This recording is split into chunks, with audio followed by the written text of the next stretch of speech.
Sahabat hidroponik, kali ini saya akan melakukan pemanenan selada Caipira yang sudah berusia 35 hari setelah semai. Pada kesempatan ini juga kita akan membahas plus minus atau apa saja kelebihan dan juga kekurangan dari jenis selada ini. Seperti yang kita tahu, saat ini selada jenis Caipira merupakan salah satu jenis selada yang banyak dicari dan dibudidayakan oleh para petani hidroponik. Baiklah sahabat hidroponik, kita akan langsung melakukan proses pemanenan.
Sahabat hidroponik, ini adalah salah satu bonggol selada yang baru saja kita panen.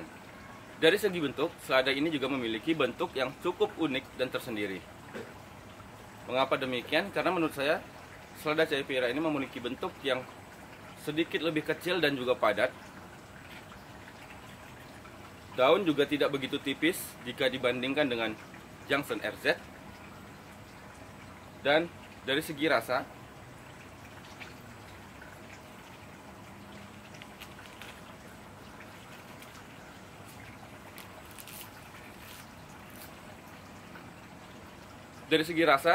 selada jenis ini memiliki rasa manis yang sedikit lebih kuat dibandingkan dengan jenis-jenis selada lain yang pernah saya tanam.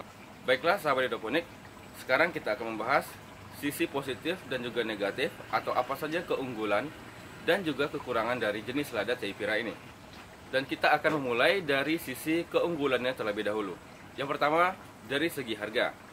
Harga benih dari selada ini cukup ekonomis jika dibandingkan dengan jenis selada-selada import lainnya. Benih dari selada Caipira dengan kemasan 1 gram berkisar di antara 53.000 sampai dengan 57.000. Yang kedua, seperti tadi sudah saya jelaskan, jenis selada ini memiliki rasa manis yang lebih kuat ketimbang dengan selada-selada jenis lainnya yang sudah pernah saya tanam. Hal ini berdasarkan pengalaman saya, dan jika sahabat-sahabat hidroponik memiliki pengalaman yang lain, itu bebas, dan kalau bisa silahkan kita share di kolom komentar yang ada di bawah video. Dari segi bobotnya juga cukup baik, berkisar di antara 150 sampai dengan 250 gram pada usia 35 sampai dengan 40 hari setelah semai. Daya sprout dari benih Caipira ini cukup menggembirakan, berkisar di antara 95 sampai dengan 100%. Saya rasa itu juga salah satu alasan mengapa begitu banyak petani-petani hidroponik yang beralih ke benih selada Caipira. Dan sekarang kita akan masuki sisi negatif atau kelemahan dari jenis selada Caipira ini. Kelemahan itu diantaranya adalah terdapat beberapa benih yang gagal tumbuh secara maksimal. Dan juga terdapat beberapa tanaman yang mengalami kelainan genetik.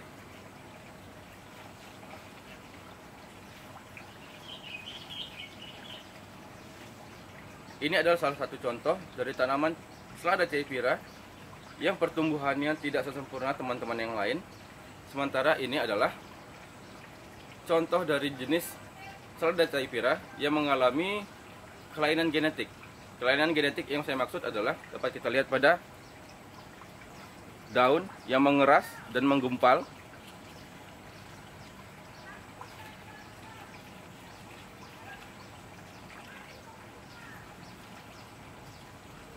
Semoga saja hal ini menjadi perhatian dari pihak pemilik merek Enzazaden, sehingga untuk kedepannya hal-hal seperti ini dapat dihindari agar petani jadi bisa semakin untung.